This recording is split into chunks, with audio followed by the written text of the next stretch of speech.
Olá pessoal, bom dia, boa tarde, boa noite. Agora vamos dar sequência ao nosso estudo Adoradores do Diabo. Você está tendo interesse em fazer parte da alta magia, do satanismo, ou você já está dentro? Se você já está dentro, é importante sinalizar uma coisa. O diabo, ele ama a traição, adora a traição, né? Mas ele odeia o traidor, né? Uma vez que você tenta sair desse sistema, ele vai te rechaçar. E só existe uma forma de você estar livre disso, você estar blindado contra isso. É você ter o escudo da fé que Deus nos dá. Que Deus dá para mim, que Deus dá para todos aqueles que o buscam de todo o seu coração, de todo o seu entendimento e todas as suas forças. Nós passamos um pouco, nos primeiros dois vídeos, um pouquinho sobre a doutrina satânica, né? Sobre os aspectos, né, que o adversário vai colocar para poder te enganar, te seduzir, persuadir você por um caminho errado. E agora, nesses outros vídeos, talvez vire duas partes, tá? Eu quero provar para você que Deus existe. Isso. No final dessa série, no último vídeo, eu vou provar para você empiricamente, de maneira incontestável, que Deus existe, tá bom? Aguarde aí, acompanhe a série. E também nesse vídeo a gente vai começar a desmembrar, vamos destruir todos aqueles pilares que o satanismo se apoia. Esses pilares eles são fundamentados em valores deformados, em meias verdades. Muitas vezes pega alguém que não tem conhecimento, é muito fácil de você persuadir, né?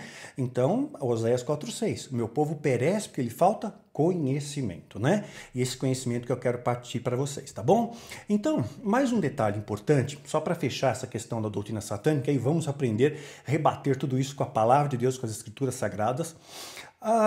No satanismo, só uma dica para você, tá? Quando você faz parte de uma seita de alta magia, não estou falando magia, baixa magia, né? Ou de repente, ou maçonaria, ou Rosa Cruz, né? Não estou falando disso, estou falando alta magia, né? De Illuminati para cima, Illuminati Irmandade.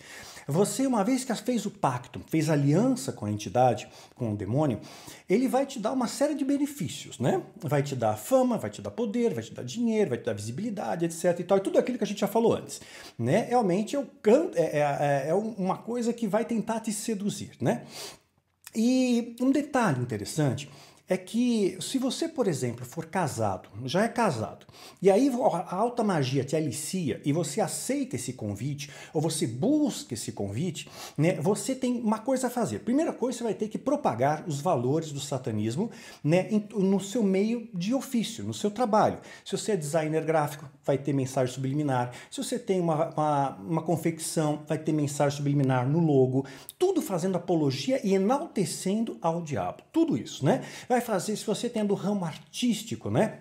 A escrever um livro, ou de repente compor uma música, uma canção, você vai colocar uma série de elementos que vão remeter ao diabo, para ser iscas, né? Para que as pessoas olhem para você e dizem, puxa vida, que legal, olha, ele tem todas essas coisas, quanto glamour, quanto requinte, né? E os símbolos estão tudo lá. Nesse momento da história já não se preocupam mais em disfarçar, né? Então, uma vez que alguém é selecionado, o cônjuge, né? Tem que fazer parte também, tem que fazer parte. Se o cônjuge não se inclinar, né, ao demônio, né, à entidade ali, não se inclinar ao Lucifer, a pessoa vai ter que separar do cônjuge, vai ter que se separar. Só pode, então, um casal fazer parte. Quando eu fazia parte do engano, eu tinha lá a minha tal alma gêmea, né? Só que não. E por isso que eu ingressei ali já com uma pessoa que seria minha alma gêmea para cumprir aquela jornada, né, dentro da alta magia. Da mesma forma, né, pessoas então, muitas vezes que são aliciadas, né, ou o cônjuge entra pro jogo, né, ou então ele é obrigado a se separar do cônjuge, né? Muitas vezes com o coração partido, que às vezes as pessoas amam o seu cônjuge, né? E tem que às vezes romper porque fizeram uma escolha, escolheram servir ao diabo. Então tudo tem seu preço, tá? E muitas vezes eles utilizam muitos encantamentos, né? Para que realmente, literalmente, você fique encantado, né? Então, por exemplo, tem um encantamento que é o feitiço das 12 palavras, por exemplo, tá? Não vou dizer quais são as palavras, evidentemente, né? Então eles pegam gestos mágicos aliados a palavras, né? Então, o que eles vão pegar a fazer? Vou usar um exemplo aqui, tá? Se você formar sua mão em concha e colocar nos seus ouvidos, você vai ver que você ficou tipo no vácuo, né? Dá uma sensação de vazio, de serenidade. Isso te remete ao quê? Ao útero materno, né? Então eles colocam as mãos em concha no ouvido da pessoa, claro, essas mãos elas estão embebidas com o guento também preparado ali, né? Recita umas palavras mágicas, faz alguns sinais na sua testa, tal, etc e tal, e aí falam as 12 palavras, né? 6 no ouvido, 6 no outro ouvido. E aí tiram essa concha, você está de olhos fechados, tiram essa concha, você abre os olhos e é como se estivesse renascendo. É um pequeno rito, é claro, estou sumariando muito aqui. Isso aqui é um rito bastante complexo, robusto, é pelo menos umas 2 horas de ritual, né? Mas aí, uma vez que você fez isso, é como se você estivesse saindo de novo do ventre materno, como se você estivesse renascendo mais uma vez, né? E aí, primeira coisa que você vai dizer, eles vão dizer para você, bem-vindo à luz, né? A luz de Lúcifer, né? Então, as pessoas realmente ficam cegas diante disso. É uma luz que cega. Não é uma luz que ilumina o seu caminho, não é uma luz que te dá direção, né? E isso só vai estimular a sua ambição, vai acabar mudando muitas vezes os seus valores, né? Passa um momento que chega que nada mais importa, só importa a seita, só importa servir a seita, né? E agora você passa a ter a ideia de que você faz parte de uma outra família e só essa família que importa. Todos os demais que não são ligados à família, né, são pessoas não gratas, são pessoas secundárias, né? Não são importantes, né? E para eles essa tem que ser a sua única família, né? E essa família vai ser a principal pilar dele. Essa é a ideia que a Irmandade coloca, tá? E como muitas pessoas estão carentes em nosso meio, muitas pessoas buscam alternativas para preencher esse vazio, muitas vezes ele encontra muita matéria-prima em nosso meio, né? Mas já bem, a alta magia eles selecionam bastante, tá? Não pode qualquer um para alta magia, eles selecionam e eles te escolhem, você não escolhe, lembrando de novo, tá? O texto aqui de 1 Timóteo 5,8 diz assim, olha só o que a palavra diz, 1 Timóteo 5,8, se alguém não cuida dos seus parentes, né, especialmente da sua família, da sua esposa, do seu marido, dos seus filhos, né, especialmente dos da sua própria família, negou a fé e é pior que o descrente. 1 Timóteo 5,8, ou seja, o diabo ele quer realmente a destruição desse núcleo familiar, né? E ele consegue isso. As pessoas ficam tão cegas que destroem famílias, destroem lares, né? Para servir ao diabo, né? Então, vamos começar então aqui a falar um pouquinho a respeito da doutrina satânica e apresentar as escrituras aqui como comparativo, né? Então, a primeira questão, tem várias aqui, eu vou citar todas de maneira que seja claro para vocês, tá? Não vou conseguir esgotar o tema nesse vídeo, já aviso, tá? Vai ter mais um, mas tem que ser até o fim, porque você vai ficar surpreso, tá? Vamos provar a existência de Deus de maneira incontestável. Pega alguém bem cético, manda o vídeo para essa pessoa aí, né?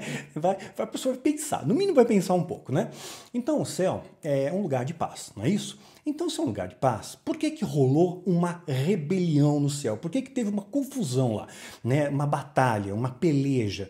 Quer dizer, um local de paz virou um ambiente de guerra, né? Então, por inferência, se houve combate, houve peleja, esse combate significa que eles sabiam combater, né? Quer dizer, ninguém estava se estapeando à toa, né? Eles sabiam como lutar, sabiam como proceder um combate. E provavelmente, sim, eles tinham armas também para esse combate, né? Então, pressupõe-se que eles treinavam isso. Mas treinavam para quê? Talvez de uma maneira esportiva, né? Talvez de uma maneira como a gente pode hoje treinar esgrima, posso aprender arte marcial como esporte, não como combate, não tem mais aquela questão de você enfileirar as fileiras de exércitos, né? O exército chinês, né? Eles tinham as armas básicas dele no exército mesmo, a maior parte tinha espada-facão, cortava só de um lado, era mais fácil de aprender a espada-facão. Em 40 horas você aprende a espada-facão. Já os generais do exército, que podiam usar armaduras mais sofisticadas, eles tinham uma espada mais fina, né? E tinham um corte dos dois lados da lâmina, cortavam dos dois lados. Então exigia mais habilidade, já precisava aí de umas 100 horas de treinamento, né? Mais habilidade para conseguir, inclusive, encontrar os pontos vulneráveis da armadilha do adversário, da armadura do adversário, né? Então, pois infere, né? Muitas vezes os anjos caídos, é claro, ensinaram isso para o homem, ensinaram a forja da espada, a confecção das armaduras, a tecnologia das catapultas, né? Do arco e flecha, da besta e de tantas outras coisas que nós vamos ver aí na antiguidade, né? Inclusive o Império Otomano, quando ele conquista Constantinopla, né? Constantino, né? Fundou uma cidade chamada Constantinopla, né? Que hoje Constantinopla é equivalente à Turquia, tá lá faz parte da Turquia, né? Então, especialmente na Turquia, especificamente está em Istambul, tá bom? Na Turquia, em Istambul.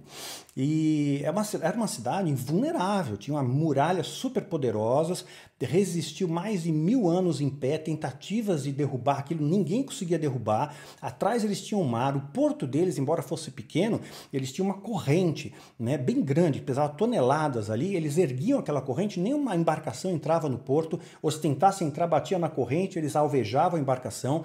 Então tinha um sistema sofisticado de proteção, né? Da onde eles tiraram todas essas ideias, né? Claro, parte o homem cria, elabora, mas certamente muitas coisas foram passadas por anjos caídos, como por exemplo o Etemenanque, né, na Babilônia, né, os zigurates, as pirâmides e tantas outras coisas aí que hoje o homem olha, puxa, como é que foi feito isso, né?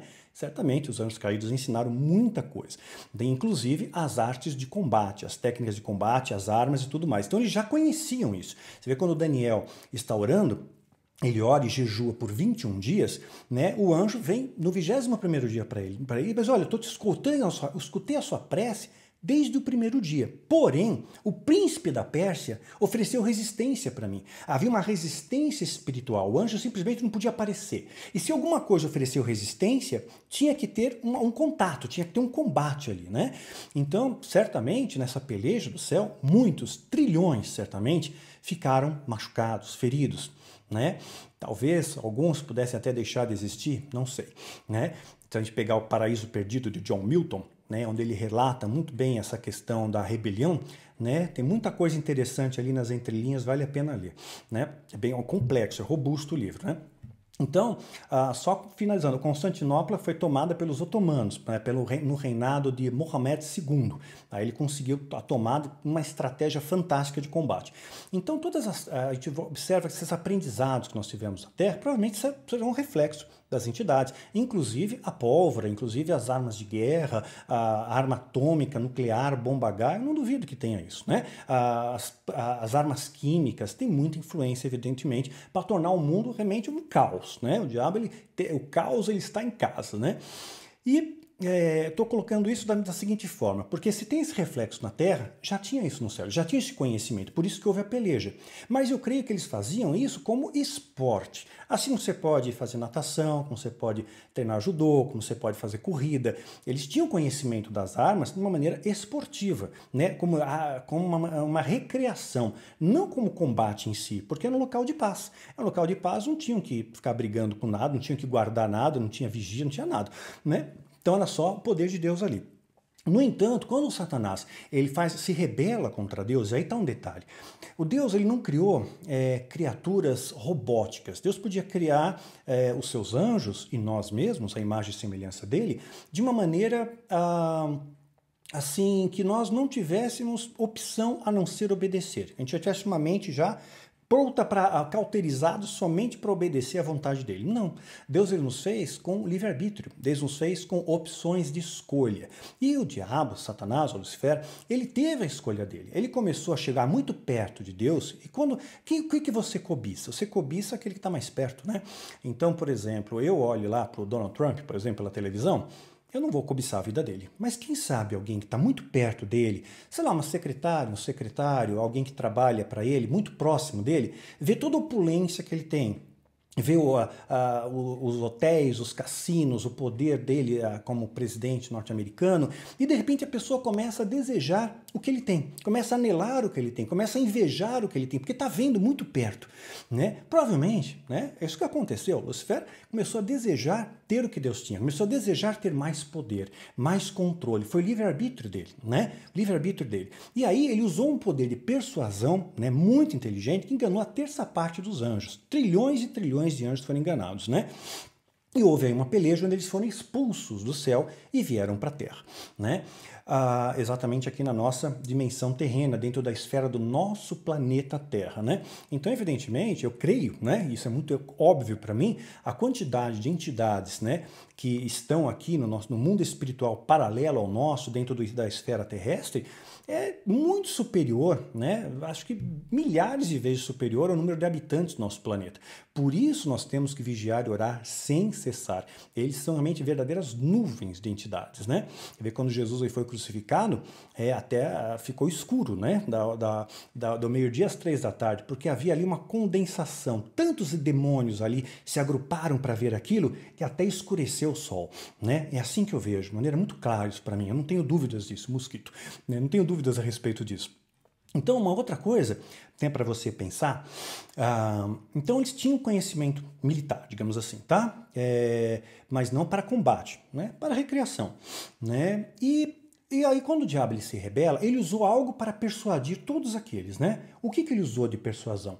Ele deve ter colocado, também nós podemos ter uma vida melhor, né? Olha, ele que manda em tudo, a gente não tem o poder de mandar em nada, mas não tinha o que mandar, não tinha o que modificar, né? Então, provavelmente é isso que aconteceu. Existem algumas linhas teológicas, e eu compartilho dessa visão também, que quando Deus ele cria o homem, a sua imagem e semelhança, isso desperta em Lucifer uma certa inveja, né? Poxa, entrou mais alguém aqui na jogada, né? Tipo assim, eu tenho meus gatos em casa, se eu trouxer mais um, vai todo mundo ficar de bico, porque aquele cara que está lá, ele é um invasor, ele está tomando o território deles, né?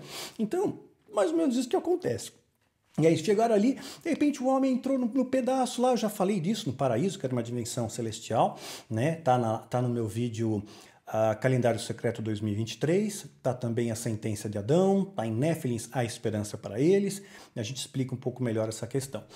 E o que acontece? Ele ficando meio enciumado, né? E aí ele começou a usar o seu poder de persuasão, a sua inteligência, né, para que outros anjos acabassem compactuando com as ideias dele, né, de fazer uma rebelião contra Deus e que conseguissem dominar pelo menos uma parte do céu. O céu todo eles não iam dominar, porque eles eram apenas um terço, mas dominaram uma parte do céu e foram expulsos, né?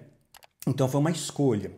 No meu livro, A História de Mitre, né, no tomo 1, tomo 2, tomo 3, isso é uma trilogia, né, vou por aqui, o tomo 1 já tem, logo em breve a gente vai ter também na nossa lojinha, né, no portal, você poder comprar em e-book, né, e o que acontece? A gente vai colocar ali uma perspectiva, né, sobre um dos possíveis argumentos que o diabo pode ter utilizado para enganar os anjos caídos. Existem várias possibilidades nesse leque, mas eu creio que algumas elas são mais compatíveis, elas são mais próximas do que poderia ter sido na realidade. Então a gente vai apresentar essa questão também.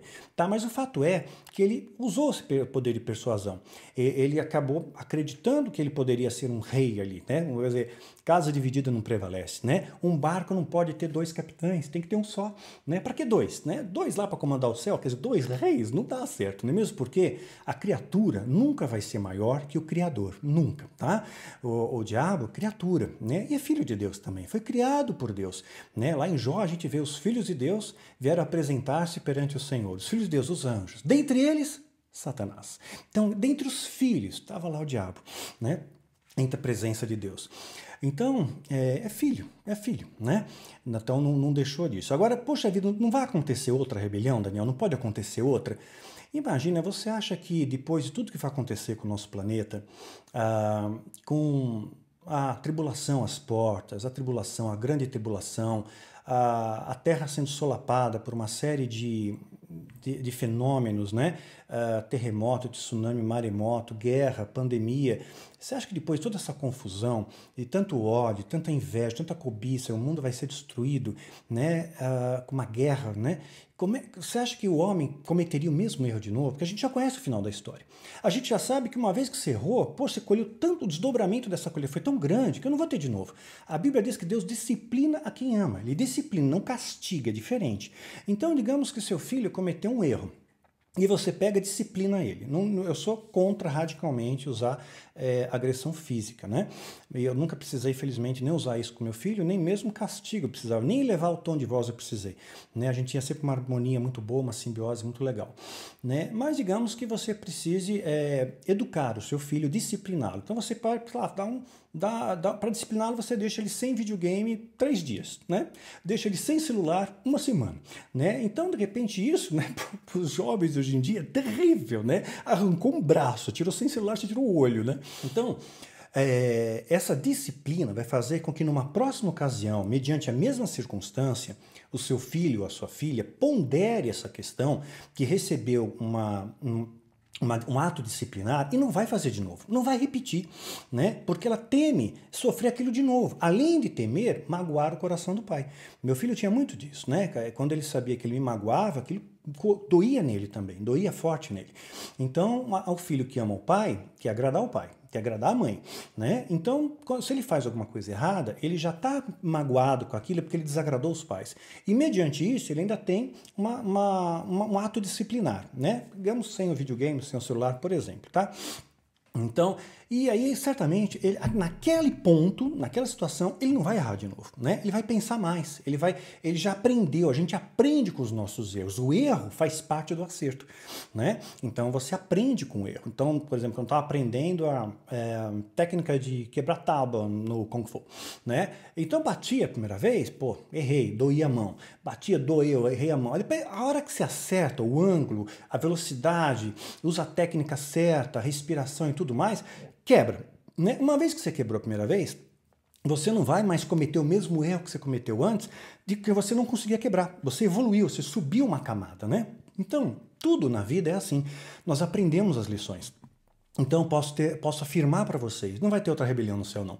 O desdobramento disso, a repercussão disso foi tão grande que certamente não vai haver nunca mais rebelião, porque eles vão aprender com esse erro histórico. Nós também aprendemos, né?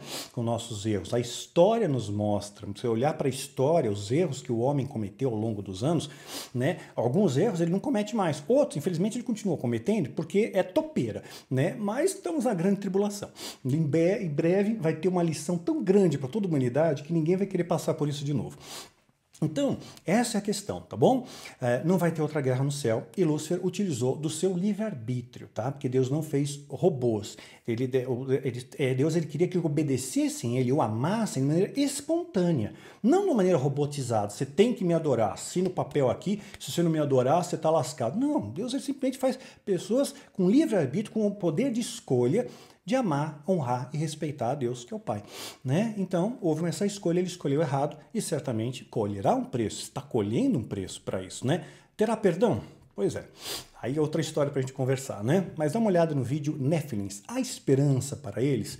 Vale a pena você olhar lá, e também a série nossa, A Essência da Maldade. Você vai entender um pouquinho melhor, né, o que poderia acontecer, né? E também A Justiça do Amor, um vídeo meu chamado A Justiça do Amor.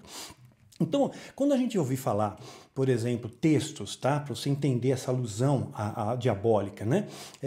Existem linhas teológicas que dizem que os textos de Ezequiel 28 e de Isaías 14 não estão se reportando diretamente a um demônio, a Satanás. Estão se reportando, na verdade, ao rei da Babilônia, né? Que era uma pessoa cruel, ao rei de Tiro. Mas nós vamos observar, dentro desse escopo desse texto, dentro desse bojo, esse texto ele abarca valores, abarca conceitos que nos remetem a algo espiritual que não está ligado ao nosso momento material, né? Então fala a estrela da manhã, fala como caíste do céu, né? Ó, estrela da manhã, Isaías, fala lá em Ezequiel, né? Era o querubim ungido, estava no jardim do Éden, toda a pedra preciosa era a tua cobertura. Então ele está falando coisas que não remetem ao rei de Tiro. O rei de Tiro não estava, né, no jardim do Éden. O rei de Tiro não era o querubim ungido. O rei de Tiro não andava sobre pedras afogueadas, né? Então era isso. Então a gente observar que esses textos são dúbios. Eles têm a dupla função, né? Porque não temos ali. E outra coisa, quando a gente fala, o diabo, quando ele foi criado, os instrumentos musicais foram criados, os pífaros foram criados. Ezequiel 28 fala disso. Quando ele foi criado, os instrumentos musicais foram criados. Então é claro, ele tinha alguma coisa a ver com a adoração. Para mim é muito claro isso, né? Porém, era uma adoração, era uma adoração. Então, quando alguém, você escutar de alguém, o diabo é o pai do rock. Não, não tem nada para isso, é lenda, tá? Isso é lenda. Qualquer música, ela pode inclinar você para o bem ou para o mal, te trazer uma perturbação ou uma alegria, mediante a letra, né? Eu seleciono muito letra. Então, tem letras do Raul Seixas, que eu escuto, tem uma playlist no meu Spotify, né? Vou colocar aqui o endereço para vocês do Spotify. Eu tenho Spotify com minhas músicas prediletas. Tem uma música do Raul Seixas que ele fala Tente Outra Vez, né? a letra é bonita, né? Então eu me atenho à letra, ao conteúdo de letra, né? Então isso para mim que vale, né? Não é apenas não adianta dizer que é gospel e tem muita coisa gospel que é um lixo, e tem muita música dita como secular que é maravilhosa, né? Do Neil Armstrong, por exemplo, tem tantas coisas legais, né? Então os textos aqui, eles não estão aplicados diretamente no âmbito terreno, mas eles têm aqui uma dupla, uma dupla aplicação, né? Ok, claro até aí? Perfeito. Adão e Eva estão no paraíso e eram seres inocentes, eram puros. E Deus coloca uma árvore no meio do paraíso e diz, não pode comer daquela árvore, é a árvore do conhecimento do bem e do mal. Se vocês comerem, certamente morrerão. Deus avisou. Mas eles eram puros, eram como crianças, né? É como dizer, vou usar até o exemplo da gangorra no parque. Digamos que essa gangorra esteja quebrada, esteja rachada com a madeira quebrada, e o pai sabe, se você for brincar na gangorra, você vai se machucar. Então ele diz, filho, brinca em tudo, filha, brinca em todo o parque, na gangorra não. Né? Se você for na gangorra, você vai se machucar. E Deus avisou, se você for lá, nesse lugar, você vai morrer. Né? Então é um pouco mais drástico ainda a coisa, né? Você vai morrer. Então é isso, Deus sinalizou. Gente, só tinha uma única regra. E nós não estamos falando de bebês. Adão e Eva nasceram adultos já. Já eram homem e mulher. Não era criança, não eram dois bebês no paraíso engateando gugu dadá, né? Não era isso, né? Eva, me dá uma mamadeira, você roubou minha mamadeira. Não fui eu, o macaco que pegou, pega o macaco. Quer dizer, não é isso, né? Então, essa é a questão, tá? Eram adultos, né? Adultos. E eles tinham, todo ser humano tem uma noção de certo e errado, né? Isso está introjetado dentro de nós. Você sabe quando está fazendo certo ou errado, né? Às vezes tem coisas que ninguém precisa saber, ninguém precisa te dizer. O bicho sabe, o animal sabe quando ele erra, né? Ele sabe que está fazendo errado e ele faz ali, olhando às vezes para tua cara, né? Então, nós temos esse discernimento do bem, do mal, do certo e errado, tá inerente dentro de cada um de nós. No entanto, Deus ainda ressalta algo mais. Vocês não podem tocar naquilo. Uma única regra, gente. Uma única regra. Deus queria que ele fosse amado e respeitado pela sua criação, por Adão e por Eva. Né? Então, para ele ser amado e respeitado, ele tinha que colocar uma referência. Porque se tudo é bom, como é que você vai ter referência do que é bom e o que é ruim? Se tudo é doce, como é que você vai saber o que é azedo? Né? Se tudo é claro, como é que você vai conhecer o que é escuro? Então Deus colocou um contraste ali. Olha, me obedeçam, é uma regra só, uma regra. Vocês brincaram na gangorra, tá quebrado ali, filho, vai te machucar.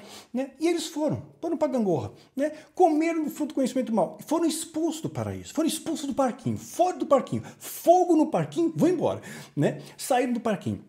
Aí o que acontece? Não havia uma sentença? Certamente morreriam. E o que Deus faz? Deus ele prepara todo um plano de resgate para o homem e para a mulher, né, para que possa resgatá-los. Deus tinha dado a palavra dele, vocês vão morrer. Só que Deus o matou. Deus ele faz um plano de redenção. Né? Jesus vem para que você tenha vida e vida em abundância. Ele morreu para que nós possamos viver. Não é maravilhoso isso? Por um pecado, o pecado entra no mundo por Adão. E o pecado sai do mundo por Jesus. Por um homem ele entra, por um homem ele sai. Né? Deus é maravilhoso, faz parte de um plano de Deus de resgate. Deus não te abandona, né? Sabe? Aquela coisa, né? Você já foi criança um dia e talvez você tenha um filho ou uma filha. Até os bichos, os animais sabem disso. Qual é a primeira palavra que você compreendeu quando criança? Primeira palavra que você entendeu? Não. O não a gente entende. Muito mais rápido do que falar papai e mamãe, a gente já entende o não. A gente já sabe que não pode. Deus falou não. Uma criança sabe quando você fala não. O bichinho sabe quando você fala não. Homem e mulher saberiam que Deus falou não. Né? Então usaram o seu livre-arbítrio, tá? Deus não foi mal. Deus colocou ali para que eles o amassem espontaneamente. Né? E a única regra que existia foi infringida. Não tinha os 10 mandamentos, não tinha todo um conjunto de regras, era só uma. Não come. Lá você vai se machucar. Era isso, tá? E aí outra questão que colocam, né? Puxa vida, Deus era cruel, ele mandava matar. Quando o povo hebreu entrava em guerra e tomava um ataque um inimigo, um adversário, Deus mandava destruir a cidade inteira. Né? Matava os homens, né, que eram os soldados, matava as mulheres, mulher, não importa se ela estivesse grávida ou não, matavam crianças, matavam idosos, e ele matava os animais também. Deus é cruel. Né? Deus é muito mau, né? Mas não é isso, não é isso. Isso é mais um engodo do adversário. Vamos entender o momento histórico. Vamos viajar lá no tempo, tá? Naquela época, a força de defesa de uma cidade, a força de resistência era o seu exército. Então, o seu exército protegia a cidade, né, quando vinha um ataque adversário. Então, digamos que o exército de Israel destruiu a força de defesa, matou os homens. Aquela cidade ficou desguarnecida. Sem os seus homens, sem o exército para protegê-la, as mulheres estão vulneráveis. Sabe o que acontecia com essas mulheres? Seriam estupradas por qualquer um que passasse por ali. Qualquer beduíno, qualquer andarilho ali, seriam estupradas, né? Por outros povos, inclusive, seriam estupradas. As crianças seriam feitas de escravas. Era assim que era o conceito daquela época, né? Os animais provavelmente morreriam de fome, porque não ia ter ninguém para cuidar deles. Não ia... A força de trabalho, que eram os homens, principal, não estava suprindo ali. Então a cidade estaria condenada a uma morte dolorosa e prolongada. Então, por mais paradoxal que seja, esse ato de exterminar, inclusive mulheres, crianças, idosos e animais, é um ato de misericórdia divina. Porque o sofrimento que eles teriam posterior àquilo seria inimaginavelmente maior. Inimaginavelmente maior, né? Então, era melhor dar uma morte rápida, né? Rápida, sem dor, né? Decapitava ali, sem dor, né? Do que você prolongar aquilo ali e fazer a mulher sofrer abuso sexual, né? As crianças virarem escravas, né? Os idosos, eles matariam qualquer outro grupo que chegasse, outro exército chegasse, mataria os idosos, que não teriam valia para eles, né? Saquearia os animais. Então, foi um ato de misericórdia. Sei que é estranho a gente entender nos dias de hoje, né? Mas se reporta para o contexto da época. Você estaria completamente à mercê de qualquer um. Imagina você estando numa cidade, não tem mais sistema de defesa. Você é uma mulher, você está sozinha. Só você e seu filho na cidade. Você só tem uma cabra, né? Para te proteger, né? Então, qualquer grupo que viesse andando por ali e encontrasse a cidade sem força de defesa, vocês estariam lascados, né? Então, sei, é estranho para os nossos dias, mas foi um ato de misericórdia de Deus, viu? Ah, Daniel, mas por que então que existem doenças, praga, fome, terremoto, tsunami, furacão? Esses terremotos matam milhares de pessoas, como a gente viu o caso de Lisboa, né? Vemos também doenças como câncer, que acabam atacando a humanidade sem clemência, epidemias, pandemias, crianças esqueléticas sem ter o que comer, né? Então veja bem, com o pecado, através do pecado do homem, nós nos afastamos de Deus. É como uma planta se afastar da luz, né? Então ela está longe da luz. O que acontece com uma planta longe da luz? Ela perde as suas propriedades, não é? Perde a sua beleza, perde o seu viço, perde o seu perfume, ela vai perdendo as suas qualidades, né? Ela vai ficando mais amarronzada, né? Ela vai perdendo, vai murchando, né? Ela vai ficando doente, ela vai durar menos, vai viver menos. Com a luz, ela vive bem, né? Sem a luz, não. Então, o homem passa a viver menos, né? Antes viviam 600, 700, 900 anos. Aí depois, a partir de José, né, nós observamos ali que ele vive 120 anos, não passa de 120 anos, né?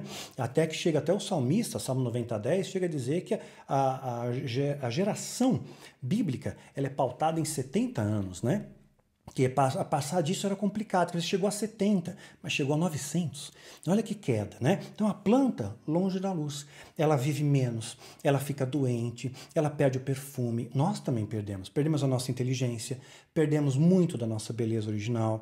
Você sabe que hoje é identificado como belo, né, alguém que tem a sua simetria facial mais próxima. Então o nosso rosto, nosso semblante não é igual, né? Assim, se você colocar um espelho, pegar uma foto sua, pôr um espelho no meio, refletir o lado direito, depois para o lado esquerdo, é diferente. Você vai ver que muda muito o seu semblante, muda a sua fisionomia, é outra pessoa. Um lado parece que é mal, né? É brincadeira.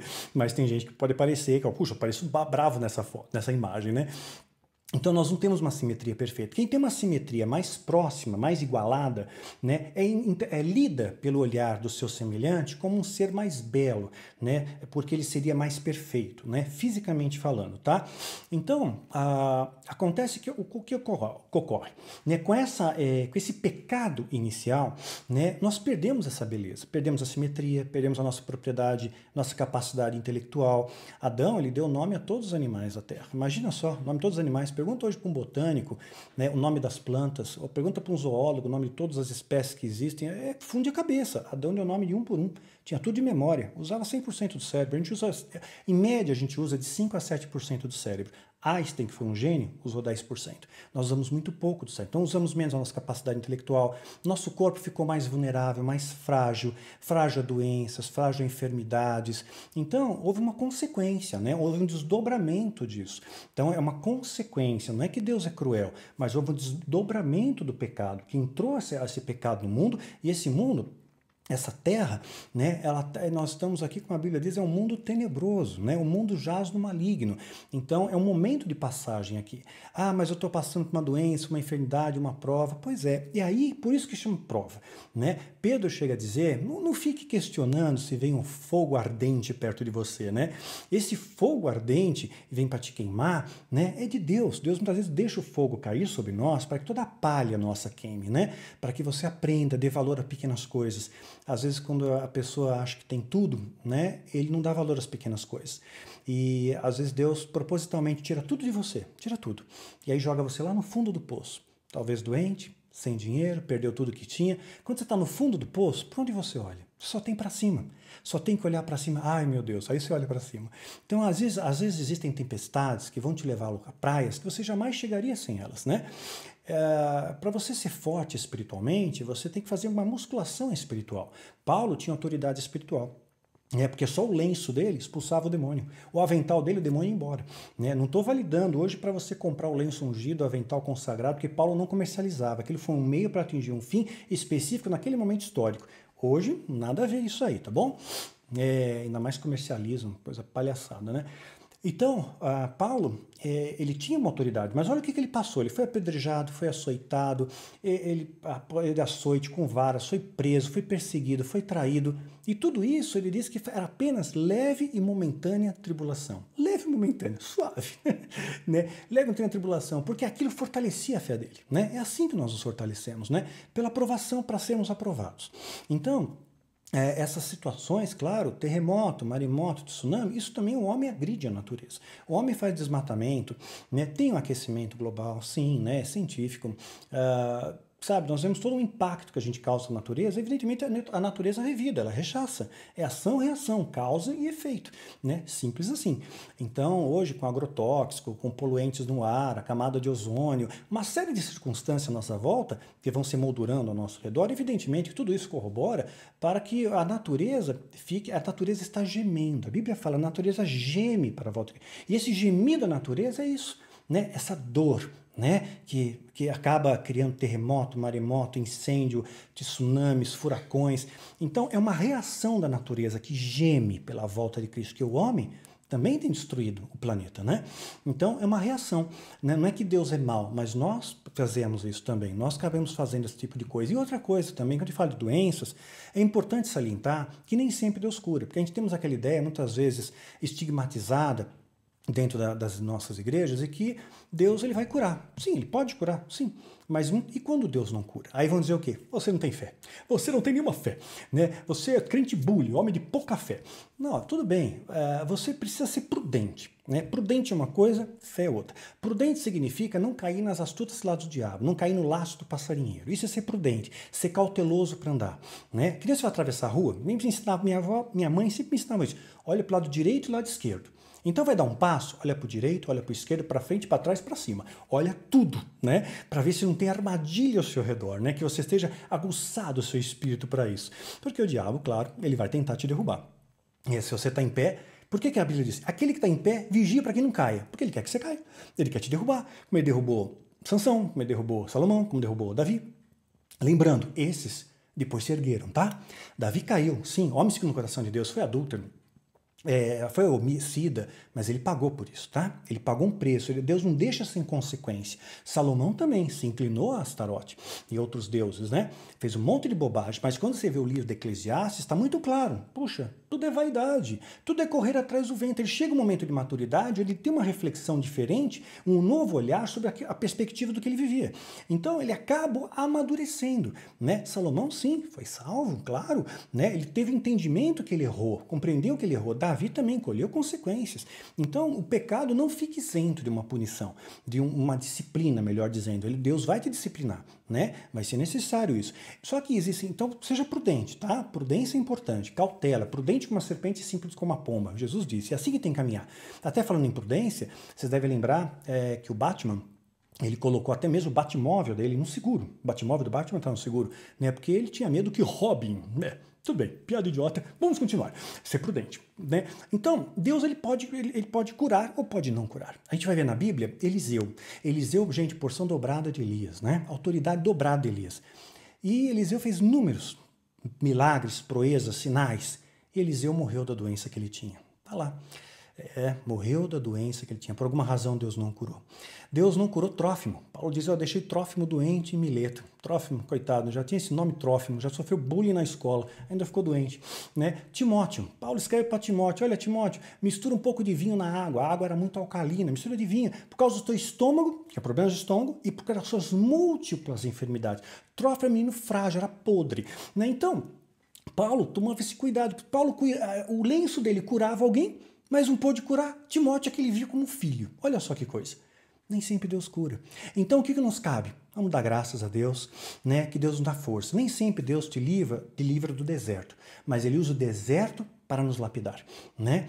Ele te ajuda na travessia. Ele não te livra do vale da sombra e da morte. Está escrito, né? Mas Ele vai estar com você no vale da sombra e da morte. Ele te ajuda nessa jornada.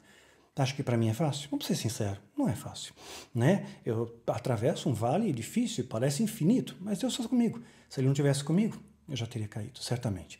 Mas eu tenho sempre uma mão estendida de Deus para me guardar, para me proteger, para me erguer. Sempre dizendo, filho, continua, levanta, anda, né? Eu estou te dando força, eu te renovo, prossiga. É essa força que vem, é uma força que vem do alto, é sobrenatural, gente. Só Deus pode te dar isso.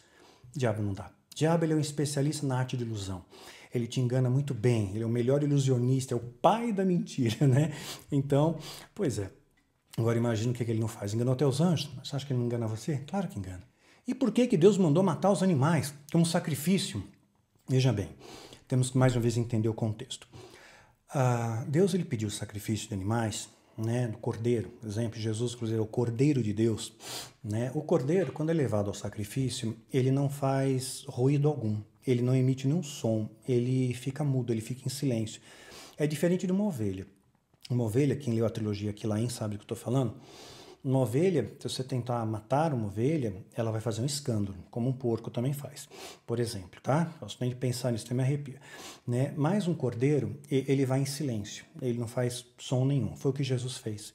Ele foi em silêncio à morte por amor a você, por amor a mim. Então, Deus, ele tinha um plano de salvação para nós, mas ele tinha que nos fazer compreender primeiro o simbolismo do cordeiro, o simbolismo do sangue, né? Que fez com que o anjo da morte não entrasse na casa dos hebreus quando ele foi fazer justiça no Egito. Vai colocar nos umbrais das portas, aspergir sangue do cordeiro. E aquele sangue está tipificando o sangue de Cristo que vai vir depois. Então era necessário que o povo de Deus conhecesse primeiro essa simbologia, isso fosse muito impregnado. Antes tinha o sacerdote fazer o sacrifício para expiação do pecado do povo. Hoje nós já temos Jesus, nosso sumo sacerdote, não é mais necessário o sacrifício. Ele se sacrificou por todos nós, uma única vez, e acabou, né? Então, essa configuração mudou essa configuração, não é mais a mesma. Nós temos o nosso sumo sacerdote Jesus, através dele nós não precisamos mais de sacrifício. Ele já fez o sacrifício por mim e por você. Mas era necessário para que o povo entendesse nesse sistema ritual de sacrifício, para que pudéssemos entender como era o sacrifício de Jesus, o que ele estava representando ali, porque senão eles não iam entender. E assim, uma vez que o povo entendeu, ok, né? E pode ter certeza, os animais estão todos no céu, tá? Tem animais no céu sim, eu já gravei vídeo sobre isso, né? Tá dizendo que o cordeiro e o leão apacentarão juntos, tem tanta coisa que fala, os animais não estão no céu, seu cachorro vai estar lá, seu gato vai estar lá também, tá bom? Todos os bichinhos. E o caso dos porcos, Daniel? Por que Jesus permitiu que os demônios entrassem nos porcos? 2.000 porcos, naquela vara de porcos, eles morreram, se atinharam no penhasco, caíram na água lá e se mataram, né? Então, veja bem, era muito característico naquele momento histórico. Vamos voltar para o momento histórico de novo. Quando a entidade tomava alguém, ela queria destruir aquela pessoa. Então, quando tomou um menino que tinha ataques epiléticos, jogava essa criança no fogo, para ele morrer queimado, ou na água, para morrer afogado. Né? Esse próprio demoniado aqui, o Gadareno, ele tinha uma outra questão também. Ele era preso com correntes, talvez para proteger de si mesmo, porque ele se cortava com pedras. Né? Então, quando Jesus veio, né, trouxe uma libertação para ele ali. E só que ele tinha uma legião de demônios. Isso nos traz um ensinamento. Qual é teu nome? Jesus pergunta. Legião. O demônio responde. Não falou o nome. Né? Legião não é nome. Legião mostra a quantidade. Uma legião romana tinha 6.000 homens. Então está dizendo que havia pelo menos 6.000 demônios ali. Nos traz o ensinamento. Muitos demônios podem sobrepujar uma única vida, dependendo das bobagens que você fez na sua história, né? Você pode ter uma legião em cima, e aí as coisas é bem complicada, né? Você tem que realmente ter uma maneira certa de você sair, eu vou te ensinar, tá bom? Nesse vídeo não vai dar, no próximo vou te dar orientações, você tá dentro do satanismo, quer sair? Vou te dar estratégia para sair, você não ser atingido, nem o mal chegar à tua casa, para você estar protegido, guardado, tá bom? E se você tem algum pensamento ruim também, você precisa, tô sentindo que eu acho que preciso de libertação e cura.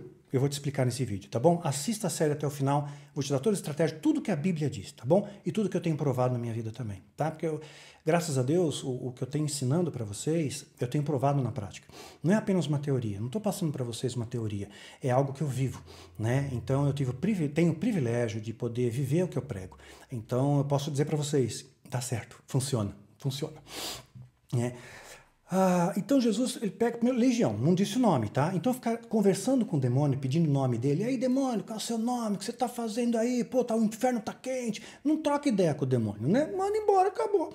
Né? Fica perguntando. Tem gente que faz entrevista com o demônio. Gente, é um absurdo essas coisas, né? E nem sempre é demônio, tá? A maior parte das vezes não é demônio. É falcatrua. Gente que fala errado, demônio fala errado. Você vai fazer o que sua vida, demônio? Nós vai fazer ele cair da bicicleta, tropeçar na tábua, cair, bater a cabeça. Demônio vai voltar pra cartilha lá, caminho suave, né? Então, nós estamos falando aqui em possessão genuína. Aí eles pedem permissão. Podemos ir para os porcos? Então, primeiro ensinamento. Muitos demônios podem tomar uma pessoa. Outro ensinamento. Os demônios estavam tentando acabar com aquele homem. Acabar com ele, machucá-lo. Talvez tirar a própria vida. Jesus livra ele. E livra dos demônios também. Certamente ele deu uma legalidade para aquilo. Outra questão. Permite para os porcos. Quando Jesus manda para algum local, sempre a gente ora da seguinte forma, né? Que esse demônio vá para o local que Jesus determinar. Qual que é o local que Jesus determina? O abismo. Nem queiram imaginar do que é o abismo, né? Existem as 3 sentenças. O demônio tem 3 sentenças, né? Então o abismo é uma delas que eles não gostam de ir para lá. A gente vai explicar melhor na trilogia da história de Mitre. Então, esses que vão para eles não gostam de ficar no abismo, é o pior pesadelo para eles, né? Eles seriam libertos no momento do apocalipse, mas vão passar um tempo nesse abismo e ninguém gosta de ficar lá. E eu vou explicar o porquê no livro, né? Então, quando você fala onde Jesus determinar, significa que os demônios correm esse risco de ir para o abismo. Então ele falou para Jesus, em vez de ir para o abismo, a gente pode ir para o porco. Ou seja, era um espírito territorial. Então aquele perímetro territorial era dele. Se você ler meu livro Rastro do Oculto, você vai entender bem disso, né? Tem também no meu canal aqui do YouTube, tem 2 vídeos, a história do diabo e o diabo na história. Explica um pouco da questão de espíritos territoriais, dimensões paralelas, etc. Né? E eles, então, eram espíritos territoriais.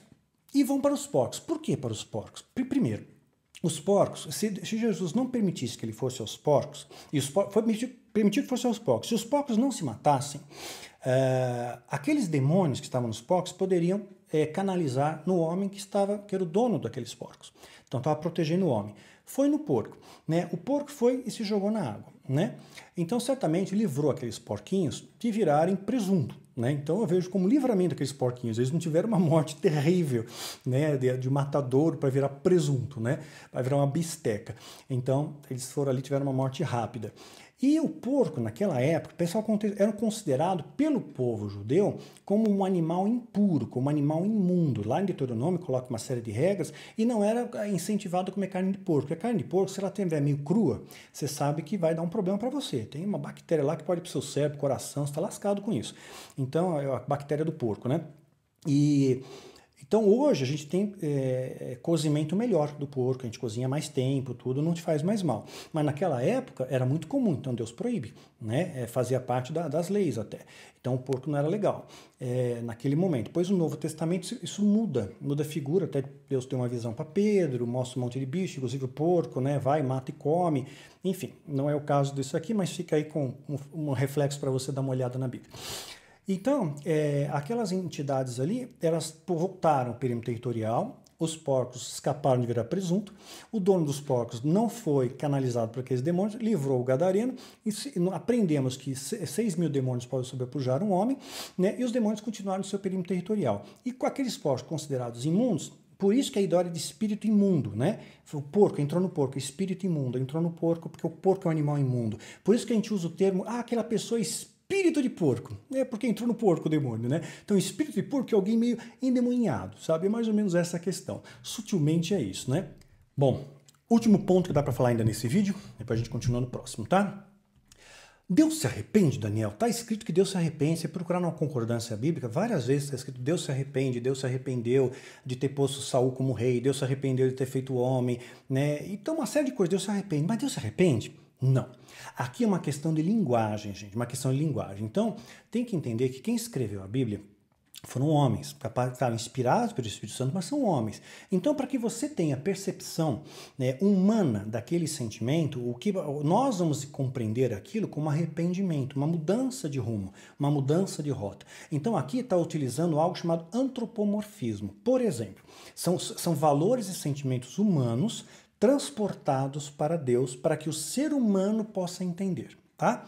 Por exemplo, os olhos de Deus estão em toda parte, né? Então não é olho literal, né? Um par de olhos em toda parte, né? Mas é uma maneira antropomórfica de falar olhos, como nós entendemos, olhos que enxergam, que observam, estão em todo lugar. Então não é que tem muitos olhos, né? Então falar a mão de Deus está aqui, está acolá, né? Não é uma mão literal, gigante ali, mas é uma proteção, né? Deus está guardando. Então nós entendemos como mão que protege, né? Que sobrepõe, né? Que protege o seu rosto, de proteção. Então é uma linguagem antropomórfica, usa valores humanos, né? Para você, atribuídos para Deus, para que você possa transmitir essa informação para um outro ser humano. Então, arrepender-se de Deus, na verdade, é uma mudança de rota. Deus mudou uma direção. Por que Deus mudou uma direção? Em função do livre-arbítrio humano. Então, Deus, por exemplo, ele queria destruir a cidade de Nínive, né? Jonas, inclusive, ficou bravo com Deus, né? Sentou lá no monte, vou ver a cidade explodir agora. E Deus falou, não, eu não posso acabar com essa cidade. Esse povo não tem discernimento na mão direita e na mão esquerda. Deus, ele ama, sabe? Aquela pessoa que não tem discernimento, que não entendeu, não foi apresentado a verdade, Deus entende isso. Deus continua tendo misericórdia da vida de muitas pessoas e a gente tem essa petulância de julgar. A gente vai falar sobre isso nessa série, né? Então, Deus tem muitos animais também. Deus tem um cuidado com os animais. Lá em Jonas, capítulo 4. Então é essa a questão. Por exemplo, Saul foi ungido para ser rei. Mas, num dado momento, Saul, ele se desvia dos valores. Usou do seu livre-arbítrio, ele fez o que Deus não mandou você fazer. Fazer o que Deus não mandou você fazer é tão grave quanto deixar de fazer aquilo que Deus mandou, tá? Fica a dica, né? Então, Deus mandou, você obedece. Então, essa seria a questão. Esse antropomorfismo. Então, quando Saul se desviou do rumo, Deus falou, olha, se arrependeu, não, Deus vai mudar de direção. Ok, Saul fez uma escolha, essa escolha vai ter um desdobramento. E eu não posso mais ficar com ele, né? Porque ele se desviou do meu caminho. Então eu vou trazer Davi para cá. É isso que Deus está fazendo. Faz um remanejamento mediante as suas atitudes, as suas escolhas. Sua escolha determina a sua colheita. É isso, você tem um livre-arbítrio, tá? Então essa questão do arrepender-se tá ligado exatamente a isso. Então nós não temos capacidade de julgar a Deus, né? Às vezes nós queremos entender a mente de Deus, queremos julgar a Deus. Senhor, por que você fez isso? O Senhor está sendo mal, fez errado. Nós não entendemos, viu? Nós só vemos em parte conhecemos, em parte profetizamos. E uma coisa interessante, eu vou pegar aqui um texto do livro de Jó. Jó coloca muito bem essa questão. Olha só o que Deus está falando para Jó, lá no capítulo 38 do livro de Jó. Onde estavas? Deus falando para Jó. Quando lancei os alicerces da terra, onde você estava quando Deus criou o nosso planeta, né? Responda-me, se é que sabe tanto, você que se acha soberbo, que sabe toda a verdade, que tem a resposta na ponta da língua, responda, se você sabe tanto, né? Quem marcou os limites das suas dimensões? Qual o tamanho do universo? Né? Não temos ideia, né? Vai ver, você sabe. Deus está até zombando, porque a pessoa se acha tão orgulhosa, né? Talvez sirva para você. E quem estendeu sobre ela a linha de medir? E as suas bases? Sobre que foram postas? Quem colocou a pedra angular na esquina? Ou seja, quem deu as leis da gravitação, quem deu as leis da física que nós conhecemos, as leis atômicas, a física quântica? Nós não entendemos, foi Deus que estabeleceu. Né? Por que a formiga, ela sabe exatamente, tem o formigueiro, você vê, tem a cortadeira, tem a guerreira, cada uma tem uma função dentro do formigueiro, e quando elas se encontram, elas parece que se cumprimentam, né? Depois elas não se reconhecem, elas não passam batido entre umas outras, não tem aquele bico, eu sou uma formiga mais superior que a sua, elas se cumprimentam. Quem ensinou isso para elas? Né? Você vê a sociedade das abelhas, né? Vai pesquisar um pouco da apicultura, que legal que é. A organização que elas têm, como é que elas sabem? Como é que elas sabem? As aves migratórias, como é que elas sabem o caminho? Quem ensinou para elas? Né? A baleia, né? Também sabe. As tartarugas. Tartaruga é uma coisa espetacular. Ela sabe uma praia que ela tem que ir, X praia, e ela vai numa praia e deposita os seus ovos. Aí vai para o mar. Imagina o tamanho do oceano. Ela fica quilômetros e quilômetros e quilômetros de distância. Depois de um ano, ela volta e acha a mesma praia para depositar os ovos. Qual é o senso de direção? Parece que ela tem uma bússola biológica, né? Quem ensinou isso para ela? Ela simplesmente sabe, né? Deus colocou essas regras, Deus colocou essas leis, né? Então, continua. Quanto às estrelas matutinas juntas cantavam e todos os anjos se regozijavam, onde você estava quando os anjos cantavam, né? Ou seja, é uma época anterior à criação do homem. Onde você estava quando eu criei os anjos, né? Quem represou o mar, pondo-lhe portas? Qual o fim do mar? Quando lhe irrompeu o ventre materno? Quando o vesti de nuvens em densas trevas, o envolvi? Quando fixei os meus limites, ele coloquei portas e barreiras? Quando eu lhe disse, até aqui você pode vir, além desse ponto não, aqui faço parar as suas ondas orgulhosas? Você já deu ordens amanhã ou mostrou a alvorada o seu lugar? Para que ela apanhasse a terra pelas pontas e sacudisse dela os ímpios? A terra toma forma como barro, sob sinete, e tudo nela se vê como uma veste. É verdade, né? Aos ímpios é negada a sua luz, e quebra-lhe o braço levantado. Você já foi até as nascentes do mar, ou já passou pelas obscuras profundezas do abismo? Onde é essa profundeza do abismo? Não é Fossa das Marianas, não, tá? É um abismo espiritual aqui.